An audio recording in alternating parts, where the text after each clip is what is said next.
And so there is a kind of violence happening. People are dying. Children are dying. But it's diffuse and it's not, concentrated. It's not going to get into the news cycle. I feel like it's this constant battle in the attention economy to get people to pay attention to something like the water crisis. Yeah. And like you're talking about violence, and the conversation that often isn't had is how is poverty related to violence, and what happens on the other side of that poverty and being entrenched in poverty, and how is that then identified and defined within the realm of violence? But they're related. They're very much related. Hello, welcome to the Simple Charity Podcast. I'm your host, Brian Grasso. I just want to say thank you for those of our listeners who are faithfully listening to this podcast, continuing to learn together to love generously like Jesus through an amazing set of guests who have subject matter expertise in all sorts of things, all sorts of causes that are close to the heart of God. Today we are talking to Joshua Kurtz, and we're talking to him about water. Joshua has a master's in sustainability with a focus on water, and he serves as the founder and the executive director of the Ayin Project. Josh and I connected a few weeks ago, and I really appreciated his knowledge on the global water crisis and his story of his entrepreneurial journey. And so I wanted to share that with you and do a really deep dive on this topic of water. I also invited Griffin Storm to join us. Griffin is our water guy on the team, along with Nicholas Hathaway. Griffin is a senior at Duke, and I interviewed him and his friend Nikki back in episode 2 of the podcast, where they share the story of water clubs. So I invite you to check that out if you haven't yet. Join me for a conversation with Joshua and Griffin about water, but also about violence, about attention, and about hope. You'll learn about why we have reasons to be optimistic about the global water crisis, and also why there's still so much work left to do. As always, this is your podcast, so send me your thoughts, your questions, your suggestions at brianwithanI@simplecharity.org, and please leave us a rating and a review on Apple Podcasts or Spotify, or both if you haven't already. That's super, super helpful for us, so thank you for doing that. I'm so glad you're with us today. Hi, my name is Melissa, and I serve as a Simple Charity philanthropic advisor to individuals, couples, families, foundations, and family offices in the Raleigh-Durham, Chapel Hill area of North Carolina, but also to clients around the country. If you're curious about your own generosity journey and would like help thinking through a philanthropic strategy with intentionality to discern where God is calling you to love people, to find excellent nonprofits to partner with, or to understand the impact of your current grant making, I would love to connect and share more about Simple Charity's philanthropic advising offerings. You can connect with me at melissahall@simplecharity.org. That's melissahall@simplecharity.org. And you can learn more about us at simplecharity.org. That's simplecharity.org.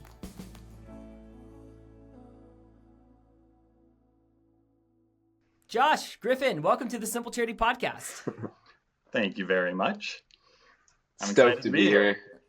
Yes, glad y'all are here too. What are you guys grateful for today? Griffin, how about you? You can go first. Oh man. I'm grateful for sleep. Man, I got 8 hours last night, and I just feel great today. And I just recognizing sleep and rest as a gift, especially this week. So yeah.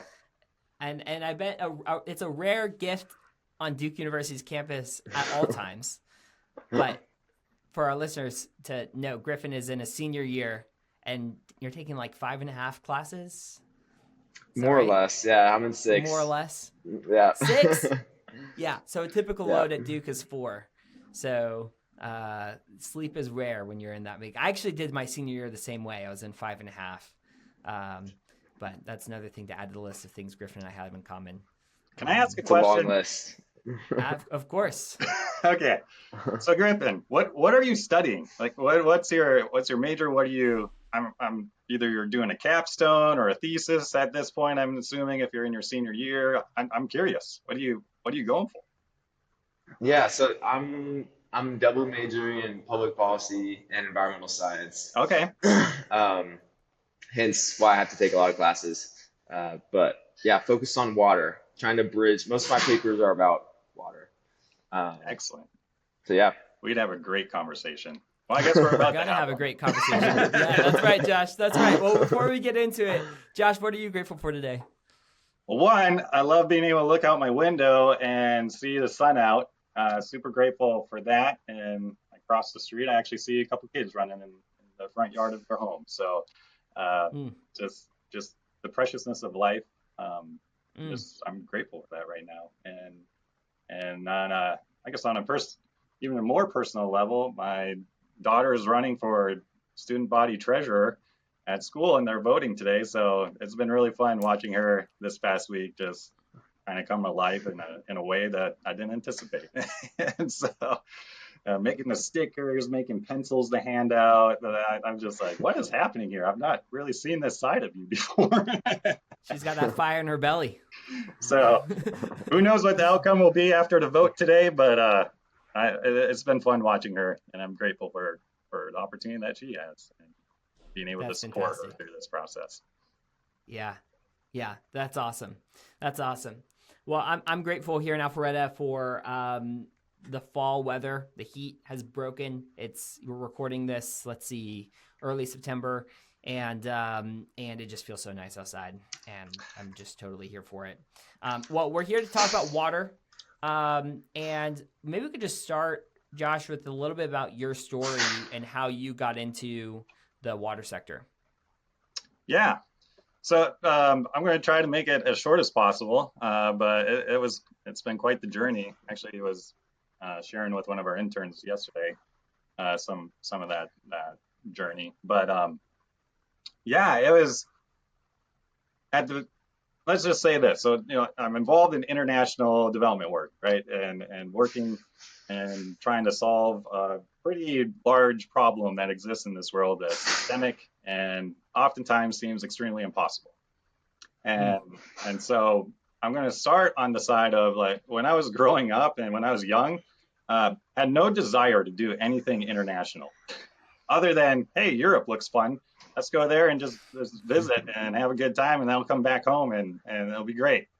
And so even it's even on a church background, like my family would go to this, we had this church that we went to, and they had that big map that's up and has all these pins on it with missionaries and pictures of missionaries. And I remember looking at that map and I was like, nope, never going to do that. and so God has a sense of humor, I guess, because obviously some things have changed a little bit. But yeah, that's kind of like the starting of really not having any desire to engage in this. And even going into college, one of my focuses was, I was a pretty decent football player, and got a chance to play D1 football. And within three weeks of being in 3-day football training in August, I had a conversation with one of my football coaches, and I realized that this isn't where I'm supposed to be going, and this isn't the avenue I'm supposed to be going down. And granted, my loyalist in that moment in time was like, I'm going to finish out the season. I started this. I'm going to finish the season. But at the end of the season, I had to figure out how to even, tell my dad, tell my grandfather, who both of them were very, excited about what was happening, and really have to wrestle with, how am I going to tell them about this? And in that moment, it was like, I did feel a sense or a calling and a shift of, I don't know where this is going, but I've come to a place and I recognize this is not what I'm supposed to be pursuing. And so I ended up transferring to another university in St. Paul, Minnesota, Bethel University, small university there. And then there was a moment there where I was in my junior year there, and had a world history class and read this book about this young woman or young lady. She was a girl at the time who grew up in Cambodia during the Khmer Rouge, and how that was related to this atrocity was related to the Holocaust. and with the number of people that were killed, I was like, man, this is like during almost my lifetime, and how does that happen? And no one talks about it, and no one knows about it, and it's not highlighted. And it was the first book I ever read that I cried at the end of it. And remember going to class that next day, and it was just one of those moments where I didn't really understand what was happening, but these emotions I was feeling in that moment. I stood up in the middle of the class, and I was like, I don't understand how something like this can occur and we don't talk about this. And if no one's going to do something about it, I will. And I sat down, and I had no clue what I was saying in that moment or what was going on. But for me, that was a pivotal moment where my eyes were open to the world in a completely different way, and the injustices that exist in this world. And what that road looked like, or what those steps were going to be going forward, I didn't know. But there was an awakening that happened there. And with that awakening, and where my eyes were open to something that I didn't anticipate, it started just this trajectory of going down this road of, okay, there's something more here. What's my responsibility in this now? And so, but yeah, that led to me doing an international internship and after college, where I got to go to Mexico, Jamaica, Kenya, Uganda. Working with this around the world. Yeah. In the course, I think it was it 12 weeks, something like that, over the summer, with this organization called Global Outreach Developments International. And that was my first time out of the country, and getting to experience poverty and seeing some of these realities that you might have seen on a TV screen or on a commercial or whatever it might be, but now you're faced with it, and what do you do with it? And so, again, that was another reckoning moment of, am I going to pursue this? Because this is not easy. This looks extremely difficult, and it is not comfortable in the least. And what's going to happen there? And so, anyways, that was another moment that we're being immersed in developing countries and trying to figure out what does this mean now? Because it's like, now that I've become aware, again, what's my responsibility now that I've become aware? And I think that's something that I communicate frequently with people too, is if you've not seen, if you've not tasted, if you've not smelled, if you've not been exposed, if your eyes have not been open to it, you don't have a responsibility there. But those that have had their eyes open, that have seen and experienced something, whether it's a water side of things or human trafficking, whatever it might be, but when your eyes are open to something in a way that you cannot get rid of that sight or what's happening in your brain and the thoughts that come on the other side of it when you wake up, there's a responsibility at that point, and trying to figure out how do we take the steps to own that responsibility or suppress it, one of the two. Right. And so, well, I think it's interesting in our globalized world. Like, it's not that people don't know things that are happening. We get these sound bites. Like, I remember earlier this year, there was an earthquake in Myanmar, and we're releasing an episode on our podcast where I interviewed someone who was responding to that earthquake in Myanmar.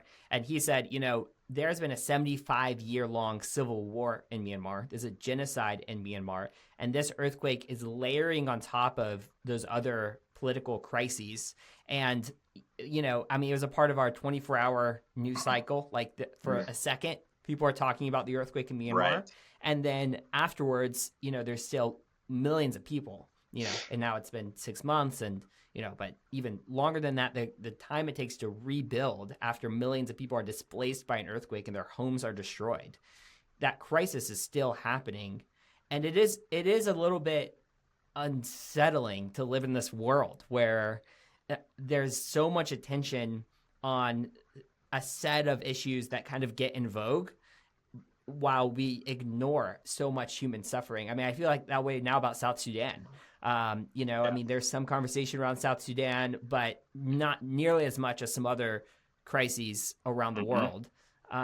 When the scale of what's happening in South Sudan is as bad or worse in terms of the number of people affected and being killed. And I also think it's interesting, like talking about water.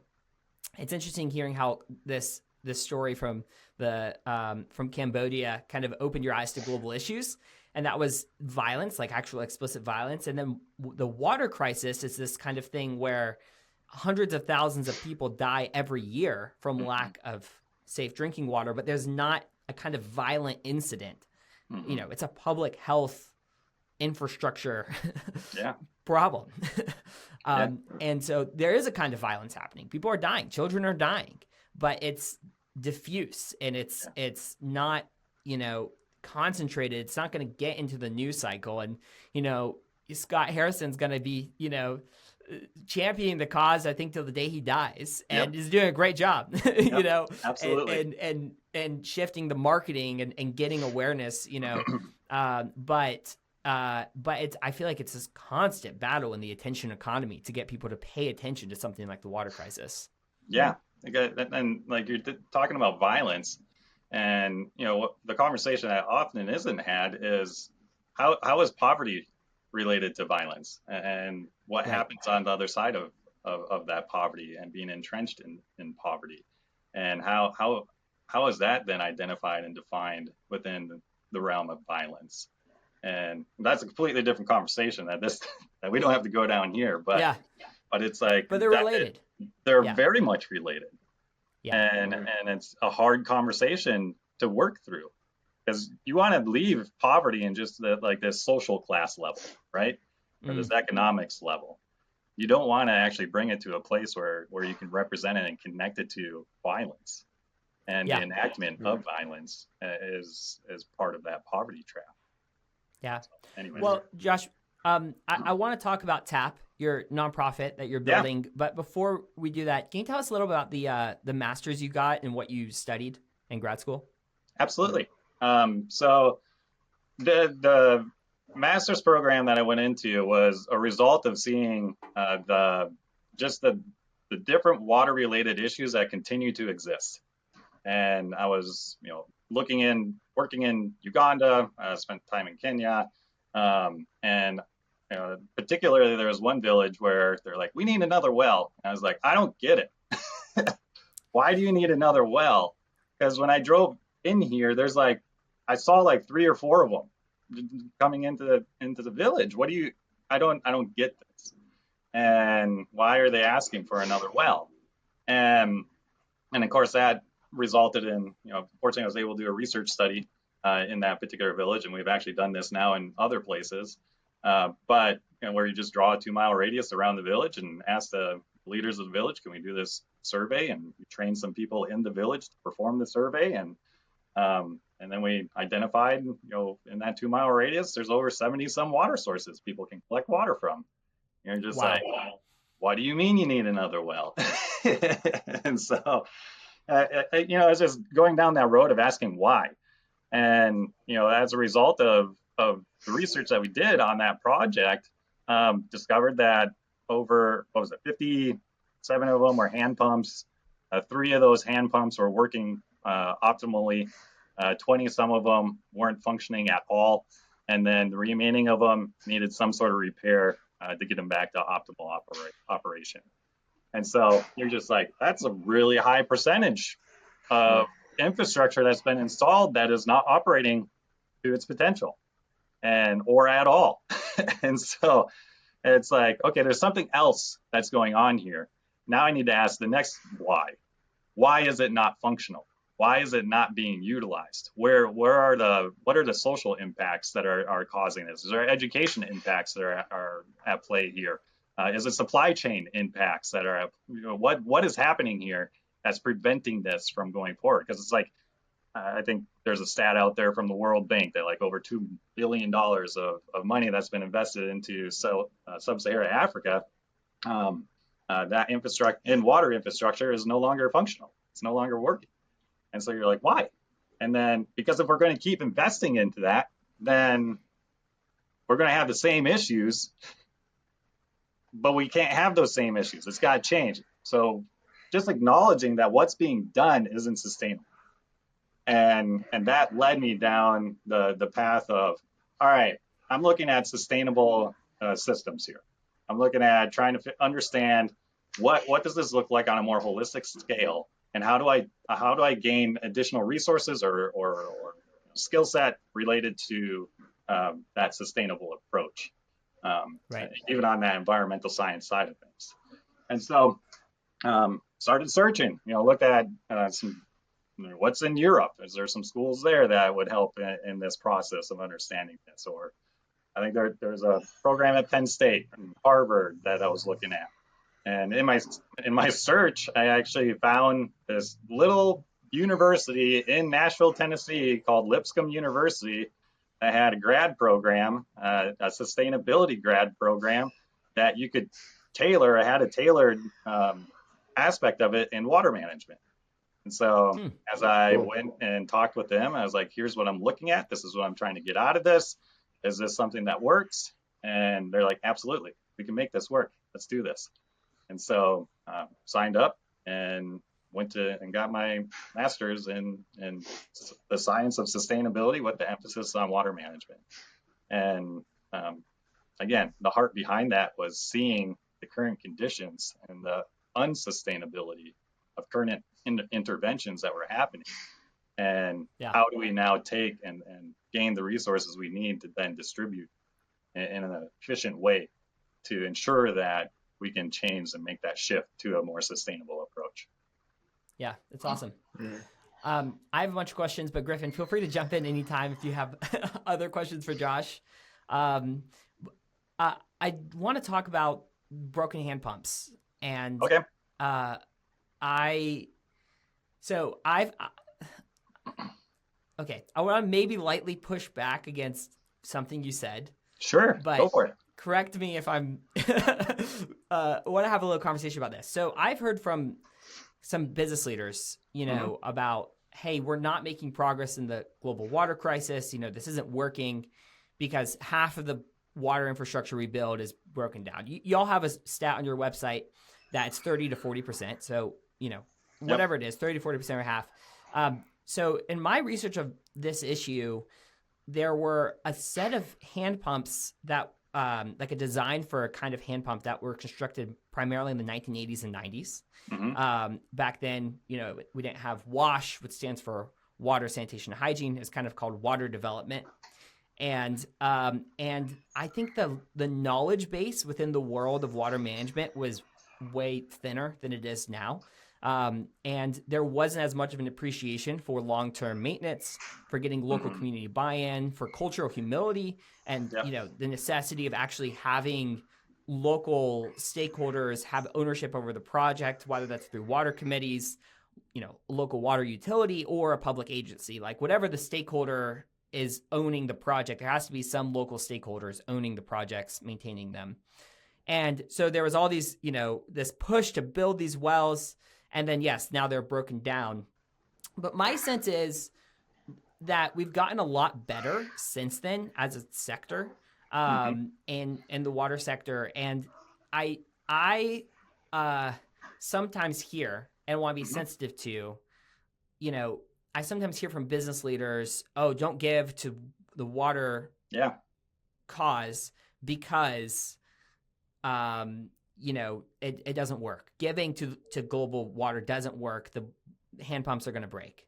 Yep. And to me, that's like a comment made by people who know a little bit about something that's true, but not the full picture. And I actually think we should be way more optimistic about this cause. In 2000, there were 61% people in the world had access to safe drinking water. In 2024, it's 74%. Yep. That's a massive amount of progress in 20 years. It was a long way to go. 1 out of 4 people don't have safe drinking water. But gosh, the progress there is astounding, especially given the population of the world is growing. It's growing fastest in the poorest regions of the world. So we're building water infrastructure faster as humanity than we are then the population is growing. But anyways, what do you think about that conversation? And Well, I got a lot of you thoughts. know, okay, hit me with them. Let's talk about it. So you hit on a statistic by the Joint Monitoring Program that you can find there on their data site. 74% of the world now currently, as of 2023, I think it was, that stat was identified and published, maybe 24 now. But 74% of people in the world have access to safely managed water. And so what is that? What's the criteria for safely managed water? And being able to establish that. And that's something that we're emphasizing on, is safely managed water. And so looking at safely managed water, what is it? It's connected to, is water available at the home, on property, at premise? Or does someone have to leave that property to then collect water and bring it home? So the first element is it available on property? Second element is connected to, is it safe to drink now? Is it free of microbials, E. coli, bacteria, whatever it might be, harmful bacterias, parasites, so on and so forth, even chemical. And so, is it free of nitrates? Is it free of, different contaminants on that side of things?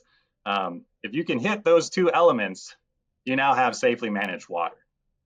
It's on premise and it's safe to drink. And so 74% of people in the world having access to that is fantastic. Like we're moving in the right direction. Totally agree with you on that. And one of the statistics that we actually highlight is in regards to safely managed water in Uganda. And according to the Joint Monitoring Program, it's at 18%. You're like, whoa, wow, oh my gosh, that's a huge, significant difference. Like there's a disparity there. So it's like in the US, you got 97 point some percent, almost 98%, according to JMP. In the UK, you're at 99 some percent of people have access to safely managed water. And then on the world platform, 74% of people have access. You go to sub-Saharan Africa, now it's down to like, I forget what it was, like 40, 30%, somewhere in that range. And then you drill down even further and you look at the different countries in sub-Saharan Africa, and then like Uganda, you're looking at 18, 19% of people have access. And then Rwanda, I think that one is like around 12, 13% of people have access to safely managed water. So you start drilling down and you start realizing this disparity that exists. And you're just like, okay, 74% sounds great. Let's drill down a little bit further. What's happening? What's going on in these other countries that are pulling that percentage down? And obviously you have the developed countries that are pulling that percentage up, but where is it being pulled down? And how do we then discover and understand what's going on there? And so when you look at the hand pump situation, those countries have had significant improvements in regards to their access to safely managed water. You're then looking at what type of infrastructure is being put in to make that happen. And what you see is you don't see hand pumps being put in.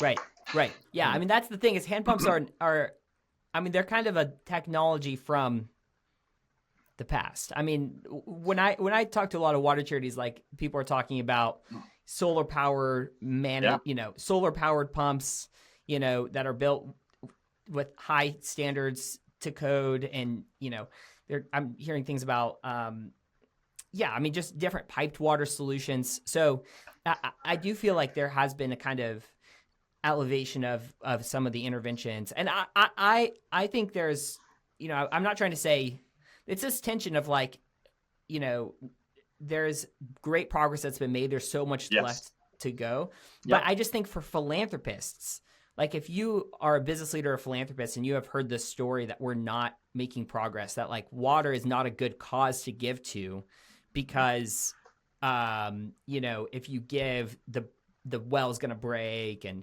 I hear this all the time. I mean, the number one question I get when I tell people what I do is like, oh, have you read the book When Helping Hurts? Yes, I have, and I'm not trying to be dismissive of that, because there are great critiques out there. But what I'm trying to say is that there are also smart people like Josh Kurtz, who have a master's in water, who understand those critiques and are implementing programs that take into account those best practices. And, I do think there is a knowledge base now where we know how to do this work well. Yeah. And I would say, so I'm optimistic. In addition to that is, and you'll even read this in the UN Water Report, I think of last year, I believe it was, or 2 years ago, one of the two. If you read, you'll read in there that one of the biggest things that's missing in regards to understanding the problem that exists out there is the data. Where's the data? Right. How do we even collect the data? And to be able to really truly understand what's happening out there. And so, like, even for us, like, acknowledging that that's a hole that exists in the sector, like that's one of the things that our team that's in East Africa, what I share with them often is just like data driven. We make decisions after we look at and understand the problem. Once we understand the problem, then we can make those decisions on how we proceed forward and whatever that might look like.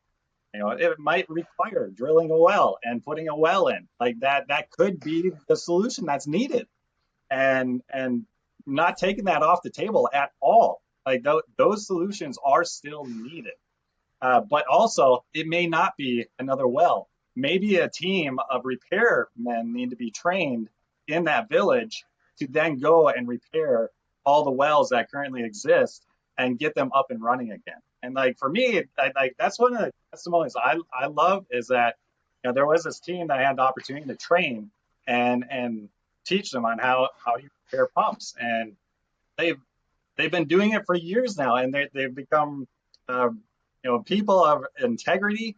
They've become people that are going out and who are being sourced by community members. And the thing is, the community is paying for it. It's actually developed a form of economy. Yeah. And now they're getting paid for the work that they're doing. It now becomes a sustainable practice where it's like, okay, a pump exists. You just needed some people that knew how to repair these things. Let's teach them and let's turn them loose and see what happens. And I'll never forget some of the stories connected to the first time this came out and did some repairs. They were, there's community members like, oh, this pump's been broken for 9 years. And they're like, wow, it'll never work again. And within 48 hours, our team has it up and running. Or another well that was broken for 12 years. And it was a different type of pump. It wasn't that your typical, India Mark II pump that's right. that you see all over the continent. And so they're like, we don't know necessarily how to fix this, but let's figure this out. And they did it. And again, in 48 hours, they were able to engineer and figure out the parts that were broken and missing and get it up and running again. And now they've become this asset in that community that now is responding to that need and helping to ensure that water is now available and running. And so, I'm just giving, a couple different examples here of what is the solution. And that solution was dictated by doing some discovery work and research to be able to get that data and be data informed so we know how to create an appropriate response to the current situation and that's going on. Because the other aspect of it too is like, I love the idea of solar pumps and getting an elevated tank installed and where you don't see kids at a handle trying to pump this water out of the ground into a jerry can, but now it flows to them. And that solar pump is actually going to last longer than a hand pump, a mechanized pump like that. The range of typical breakage with those hand pumps is anywhere from like 10 to 18 months. You expect that pump to break at some point. And so, but with that submersible pump, with the solar apparatus, and if you put a flex pump in or something like that from Grumpf Boats, you now have something that will potentially last 5-10 years and not need maintenance done on it. And now you've now created another option that's actually increasing and moving the needle in that direction of safely managed water. Because now if you have a gravity tank, you can gravity flow that. Now if you can add pipe and you get the community involved in moving that pipeline along a road to get it to people, you're now actually moving that needle that needs to be moved in that direction to hit that. Hey, let's get to the 74% of safely managed. That's the average. But no, let's push that even further. Let's get it to 80%. That's right. Yeah. And how do we keep moving that needle? And there's ways to do it. And but my argument on that side of things is be informed on how you do that. Don't just go in on a whim and think you're going to create a solution because that school does not have a pump. They need a pump. Yep. That might not be the solution that's needed. Right. And taking the time to try to truly understand what is the problem. And so, like, even in our, we have a water research and development center in Uganda. And with that water research and development center, our number one priority is understand the problem. I already know that. And so when you go out, survey, collect the data, and we use ArcGIS to be able to, input our data and be able to do our analysis of the data and so on and so forth to help us understand what is going on and what type of impact is actually happening as a result of. Yeah, that's good, Josh. That's good. Griffin, what are you thinking over there? Man, well, I think, Josh, that was really helpful to kind of lay out the definition of what is safely managed water, because I think there's a lot of ambiguity about what is clean water. Why there's a bunch of statistics out there, like, is it 784 million people? Is it 774? Is it 703 million? Yeah. Is it 2.2 billion? And so I think setting it as defining safely managed as being on property, one, and then also safe from bacteria. I just think that's super clear. I wanted to ask you about a couple other measures that I've seen, because I helped write a paper about the 2.2 billion statistic, and that would be people that don't have water on property, so it's not accessible. That would mean that it's not safe, so it's not safe from bacteria. But the third one would be affordability. Are people paying exorbitant amounts? Like you see sometimes in big cities like Lagos, Nigeria, even in Nairobi, there are people who are disconnected from the municipal water supply, but they're paying, 18, one statistic I saw was 18 to 20 times more than people who are connected. And they're buying tanker truck water or bottled water. So is it affordable as a third measure? But then the fourth one is sustainability. And so I just, since you have a master's in sustainability, you're like perfect to answer this question. I don't know. We'll see. But for Ayin, or for generally when you think about water, these water projects, how do you measure sustainability? How do you think about, the 5 to 10 year sustainability of these projects? Because I don't know, I think when donors or when business leaders or people that I talk to here imagine the clean water crisis and the solutions that come with it, they think it's sub-Saharan Africa, you're in a village, and we're going to drill one hand pump well for a 350 person village. But that's not always the case. And also, as countries develop, people are going to want water in their homes. People are going to want piped water systems. Absolutely. Water usage is going to go up. Like we all have. Would we be okay without that? Are we okay with that? How do you think about all that? What is the sustainability part of water? So let's define sustainability a little bit here. Okay, so oftentimes people politicize sustainability. And I try to come from the standpoint of I'm depoliticizing this, and let's actually define this to try to understand what's going on here and what the approach is. So when you look at sustainability, there's three primary pillars connected to it. And you're looking at, and again, it's creating a holistic look at an issue. And so that holistic look, those pillars are connected to economics. So like you're looking at the economics of a situation and of a problem that exists. Now you're also looking at the environmental aspect of it. So like environmentally, if we're looking at water, we're going to be looking at the quality of water. Where's the water coming from? How's that quality being impacted? Is it coming from an aquifer that has acid in it? Is it coming from an open water source that has nitrates due to fertilizer runoff? And so now you're looking at those environmental impacts. And then finally, you're also not finally, but the third pillar is social. on a social level, what are the things and what are the barriers that are preventing people from being able to access safely managed water? And so now looking at, okay, socially, what's going on here? What are things that are inhibiting people from that access? And like, I mean, this story is difficult, but like on that social level and even like the safety of a community. I remember one time, when my family was living in Uganda, there was this mother and her two children that came to my wife, and and this, unfortunately, this is something that happens out there, is they went to a well, and as they're going to collect water, they were raped. And now, that's a safety issue in that community. And unfortunately, those girls aren't the only ones. And that is something that continues to exist. And now you're looking at, okay, again, on that social level, what are the barriers that are preventing this from going forward or impacting people's lives in a negative way? So, as you're looking at those different elements, those three different elements, you then move into a place of, okay, in order to orchestrate this, again, you're getting into systems thinking now, and you're trying to understand, all right, what are the ebbs and flows, what are the feedback loops, so on and so forth. We like systems thinking at Simple Charity. Beautiful. But with that, now you're looking at, okay, governance. What governance elements need to be put into play to help manage what's happening and what's going on that holistic level? Everything from the environmental to the social to the economic side of things.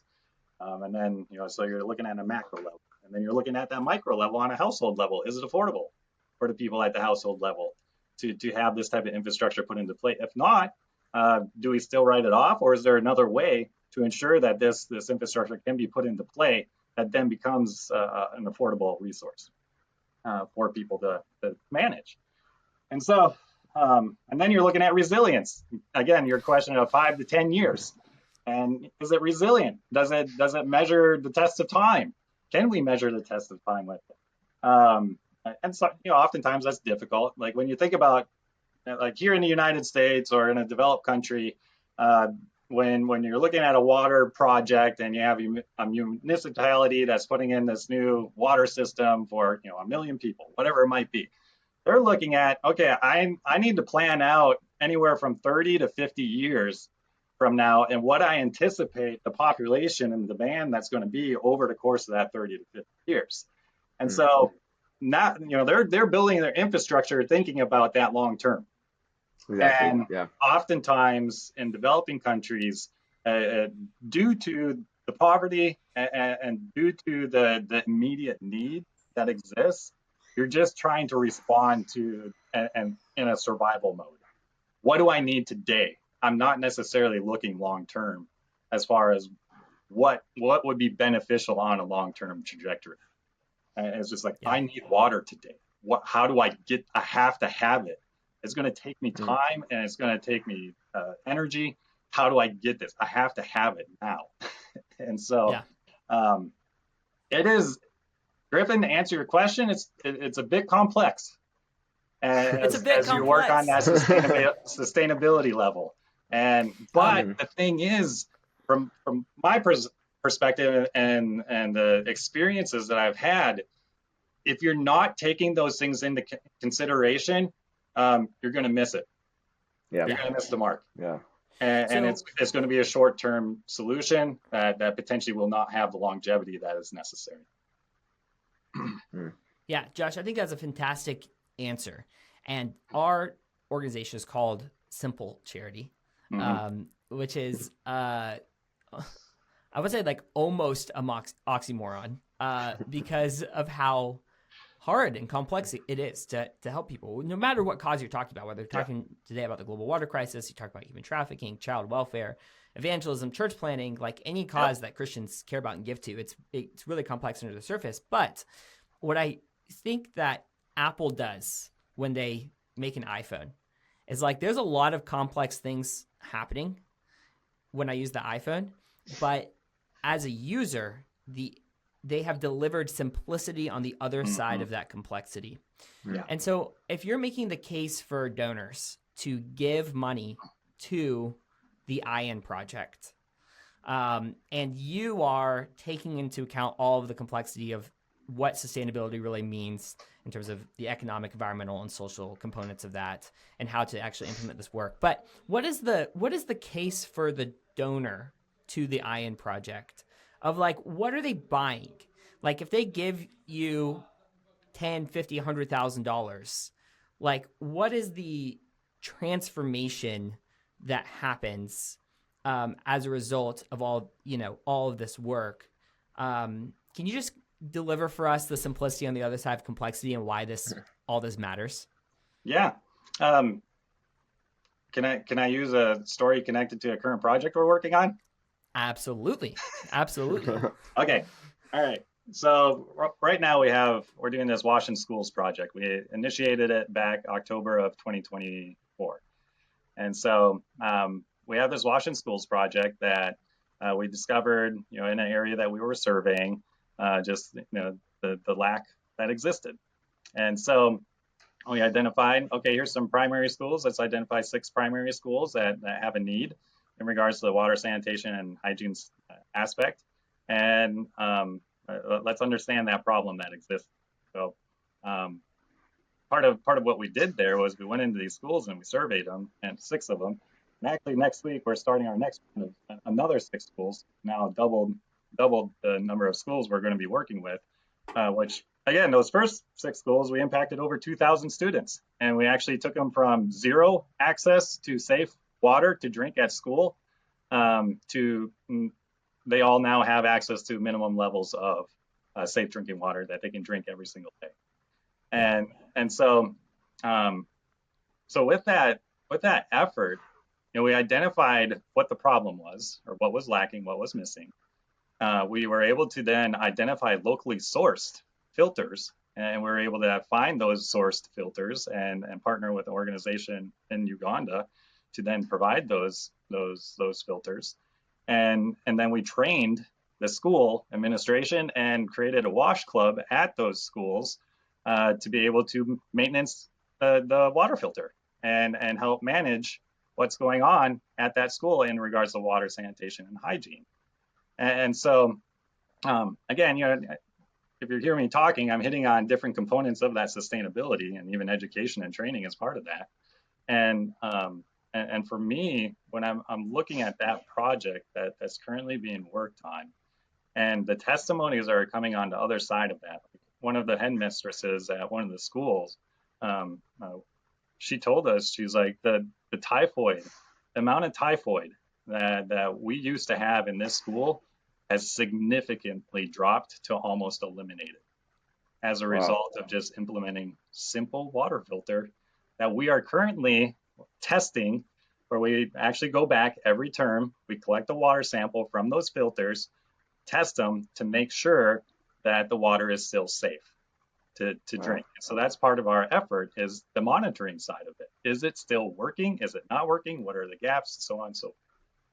And so if I want to drill this down to something that is very simple, our effort, with all the complexity involved in that effort, our effort is to implement sustainable solutions connected to access to safe water. And so our effort. And why does that matter? Why does access to safe water matter? How much more time do we have? No, I'm just kidding.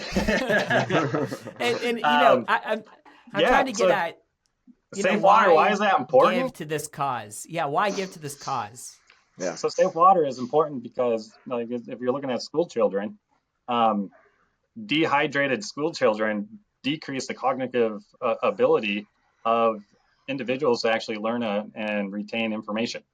And then if you add on top of it sicknesses related to waterborne diseases, you're now removing them from a learning environment due to sick time, and that doesn't help.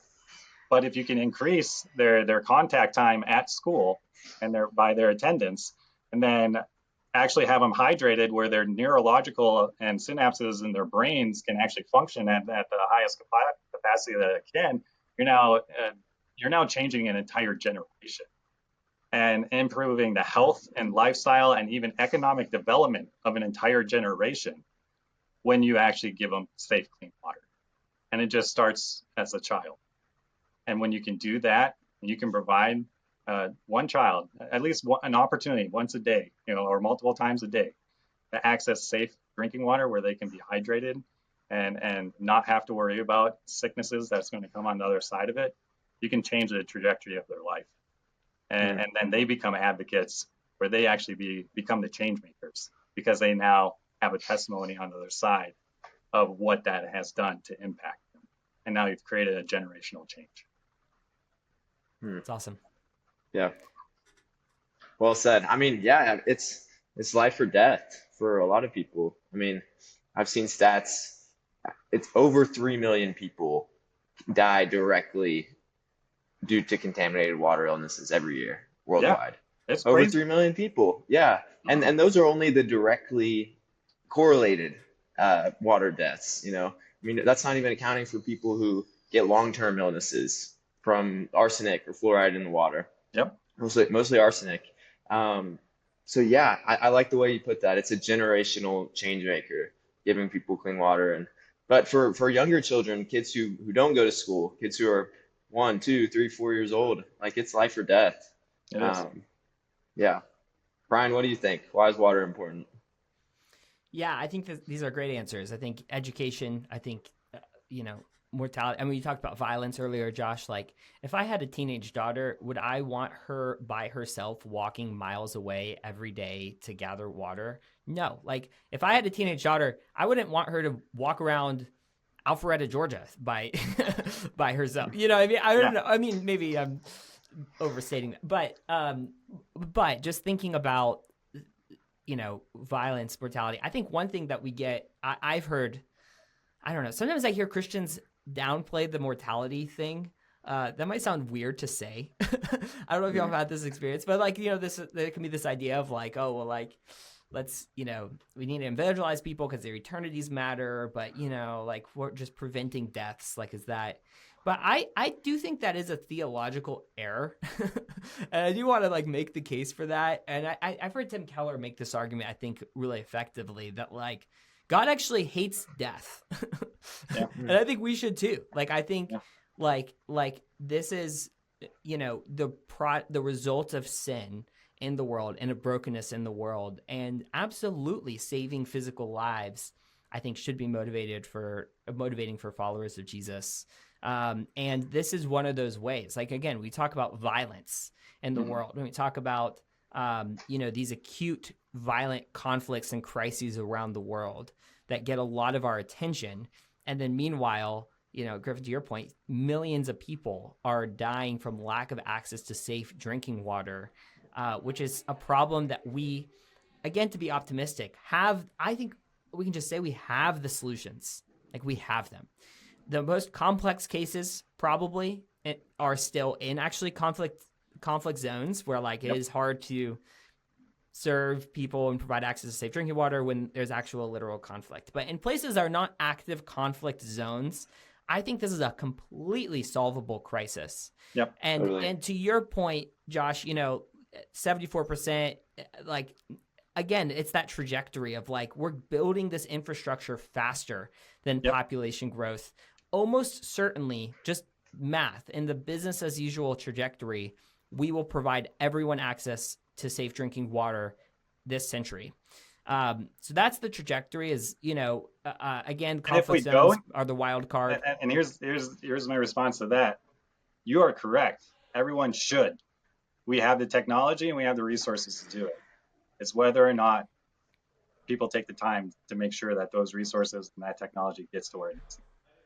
100%. It is a matter of will. It is a matter of funding. Even all right. I have one more soapbox here, and I'm gonna stop talking because I feel fired up about this issue because it's so solvable. And when we accelerate progress, we're literally saving lives. We're saving lives, improving education, reducing violence, doing all these things that we're talking about.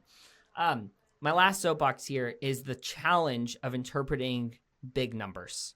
Mhm. So, billions of dollars have gone into the global water crisis, and we're seeing significant progress. Sometimes Yes. I hear from philanthropists, oh, well, we're putting all this money in and we haven't solved the problem yet. And I just want to say, I do think that's the wrong perspective. I think we're putting money in and winning.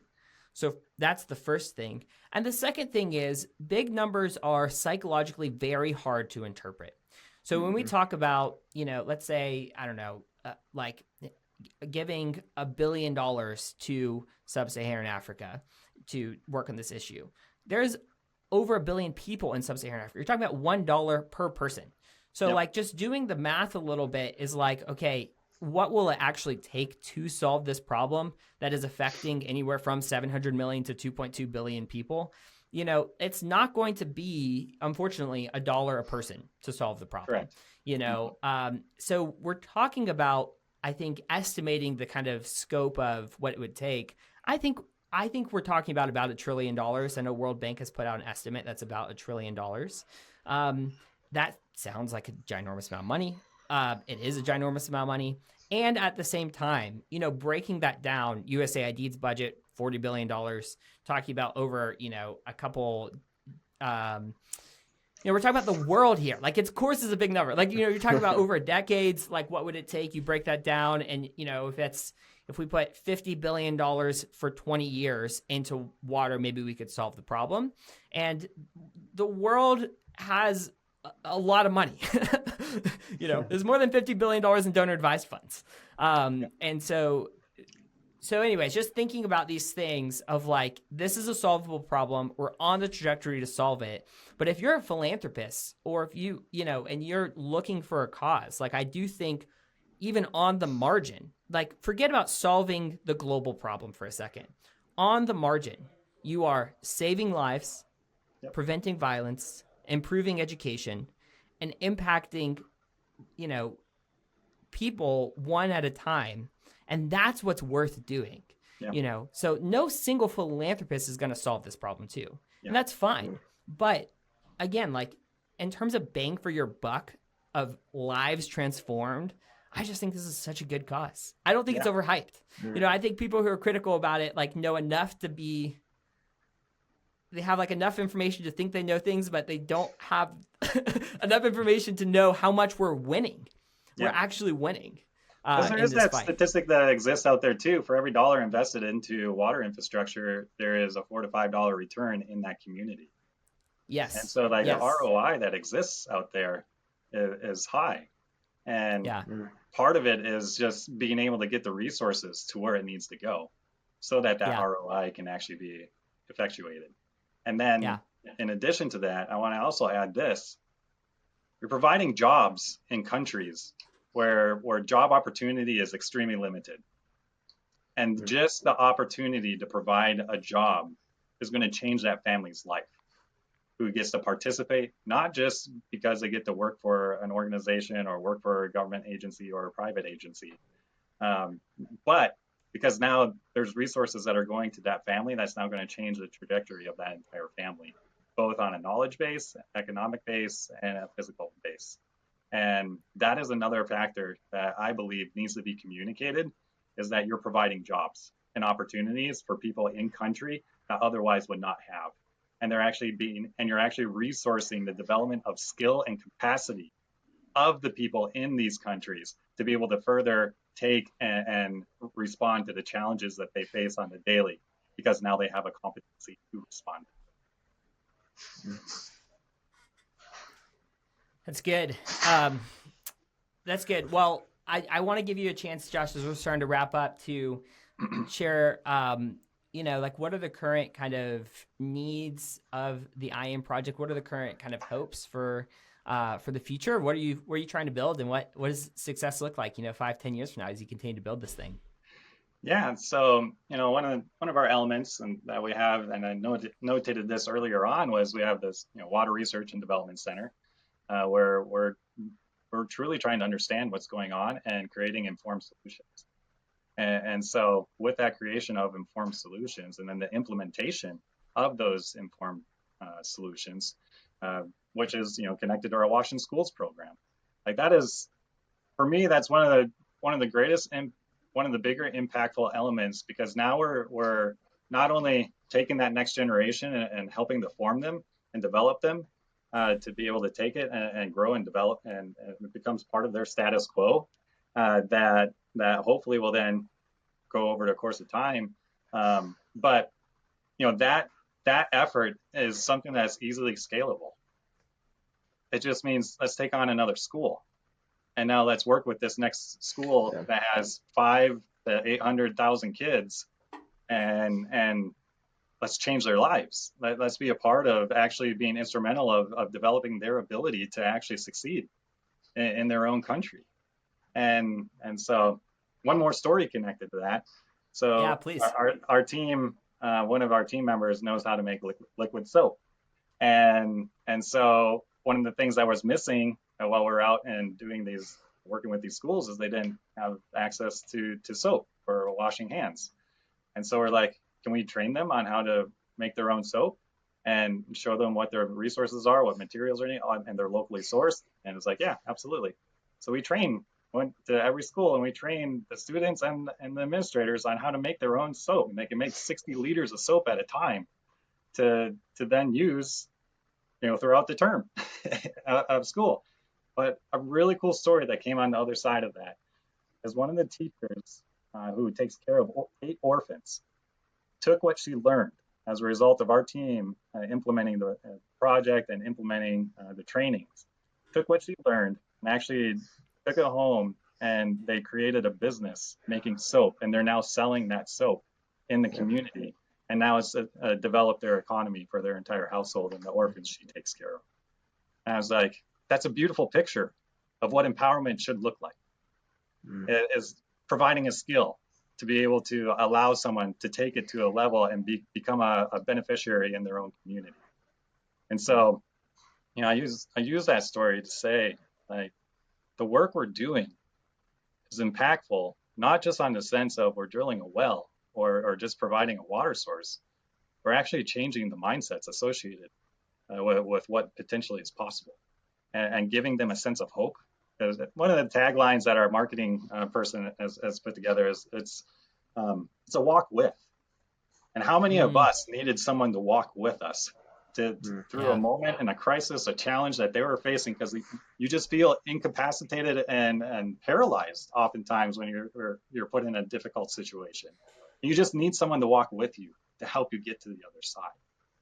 And that's part of the emphasis that we want to be, is how do we become a part of walking with, to allow people to stand up and be able to move into a position where they can live a life that's abundant. And I believe our Lord wants all of us to exist with it. Yeah. And let's walk with. And so Amen. Part of what we're doing is let's help get clean water. And if you want to participate and partner with us or any other organization that's doing that element, there's benefit there. But recognize that, part of the uniqueness, or I would say that's connected to us, is that desire to walk with and to work through, and that it's a long-term engagement, not just a one-off opportunity. Yeah. And how can people get involved if they want to support TAP? On a financial level, if you want to support and help a child gain access to water, and you have $5 to do so, that is, there you go, $5 to help a kid get access to the clean water at their school. And then in addition to that, that's the actual number. It's $5. Yep, it's right around there. It's like, I think it's like $4.50 or something like that. So, cool. But that's a great call to action for the episode for our listeners. Give $5 and help someone in Uganda have access to safe drinking water at their school. It's cheaper than a latte at Starbucks. Cheaper than a latte. I'm hoping for 100% participation. If you're within the sound of my voice right now, $5. And where can people go to give? What's the website? The is cool. The name is the website, and you can go there and there's a donation link right there that you can go to. Cool. On another level, if like one of the things I love to do is actually share with people what's going on. So like if you want me to come to your university and speak and share perspective and have a dialogue, engage in dialogue, love to be able to do that. Another aspect is people being able to actually take the stories that they're hearing and what has made an impression on them and testify and spread the word and let people know that this is real and we have an opportunity that we can actually participate and make change and let's continue that conversation and let's become Gandhi, if we're going to go in that direction, right? Be the change. Let's move in that direction where we can actually say we can participate in being that change. It's awesome. Well, to wrap up, I want to ask both of y'all, Griffin, maybe we can start with you. What are you learning about what it means to love generously or to love like Jesus in this season of life? Oh, it's a good question. I think something recently, I just started my senior year, and I've noticed in myself and also my friends that the culture of Duke, and I think the culture of America is, pull yourself up by your own bootstraps. You don't need anybody else. And like, I got this. I can try harder, and I can succeed and make good grades and, get a good job, etc. But I just think that in order to love, in order to follow Jesus, like, we have to surrender all that. And we have to remember that Jesus doesn't tell us to try harder. Jesus says, take up your cross daily and follow me. And so I think so far this semester, just being reminded that first I need help from Jesus. I need to surrender, my desires and follow him, but also I need help. I need support from my friends. We're all trying to do things, we all have big ambitions. We all have big hopes for the year. But I think just encouraging one another, spurring each other on, not being afraid to ask for help. If you can't do that, it's hard to love generously. It's hard to be generous if you don't accept generosity from Jesus and then from our brothers and sisters in Christ. So yeah, that's one big thing so far. Josh, how about you? Thanks, Griffin.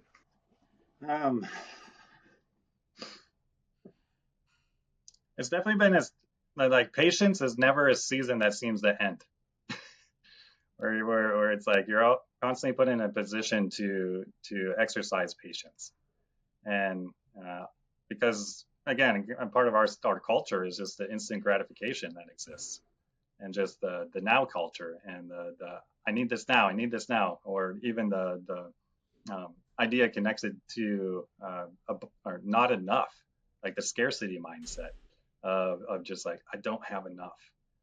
There isn't enough, and that's even connected to the global issues that exist in our world. Is oftentimes people clamp down and like, I just need to take care of myself because I don't have enough, and I need to make sure that I'm taken care of, and so it's hard to not be wrapped in that.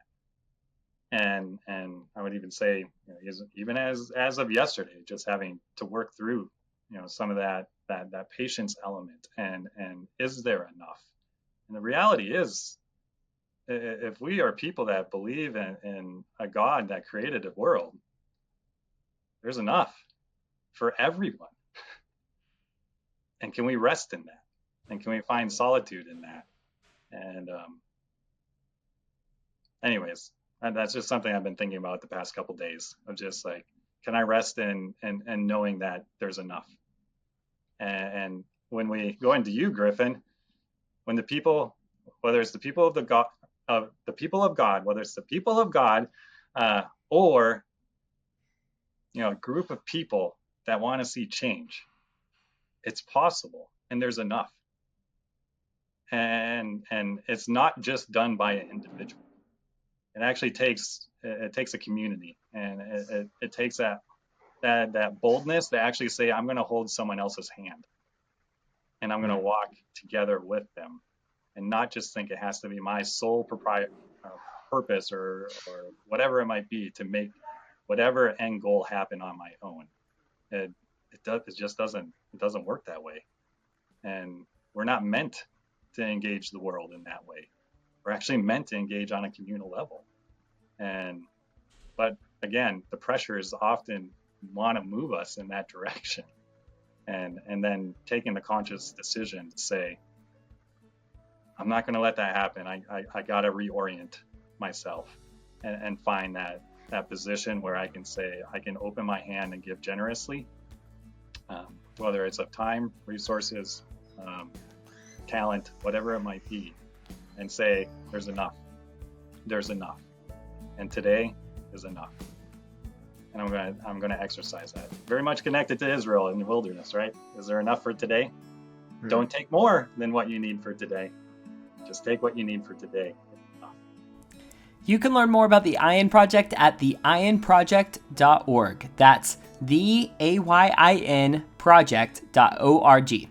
The invitation to grow this week is to go to washdata.org and explore some of the data they have on the global water crisis. Take a few minutes to learn about this issue. And if you have feedback on this episode or this podcast, you can reach me at brian@simplecharity.org. Thank you to Michael Hansen for editing this show, Grace Ukach for the podcast art, Griffin Storm for joining me in this interview, and of course to Joshua Kurtz for sharing your insights with us about the global water crisis.